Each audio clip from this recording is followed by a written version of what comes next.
Hello. Company থেকে বলছি। হ্যাঁ। আপনি জব পেয়ে গেছেন। আচ্ছা তাই? আপনাকে একটা রেজিস্ট্রেশন ফি ভরতে হবে। Registration fee? হ্যাঁ, পাঠিয়ে দিচ্ছি। আচ্ছা আচ্ছা, ঠিক আছে। হ্যাঁ, থ্যাংক ইউ থ্যাংক ইউ। দাঁড়া দাঁড়া, তুই এটা কি করছিস? আরে আমি না জব পেয়ে গেছি, এখন আমাকে 2,000 টাকা রেজিস্ট্রেশন ফি দিতে হবে, তাহলেই আমার সব সেট আছে। তুই জানিস এটা লেজিট কি লেজিট কোম্পানি না? হ্যাঁ, আমার তো একটা সিনিয়র আমাকে বলেছিল, সে কেন ভুল বলবে? অফিসিয়াল ওয়েবসাইট চেক করেছিস? না রে। আচ্ছা, এগুলো কিন্তু রেড ফ্ল্যাগ হয়। নো অফিসিয়াল ওয়েবসাইট, আগে থেকে পেমেন্ট করো, বিনা ইন্টারভিউ জব। তুই কি করে জানলি?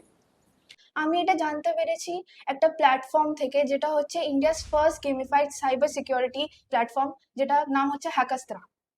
হ্যাকাস্ত্রা হচ্ছে India's first gamified cyber security platform. আপনারাও যদি শিখতে চান তাহলে নিচের নম্বরে কন্ট্যাক্ট করুন।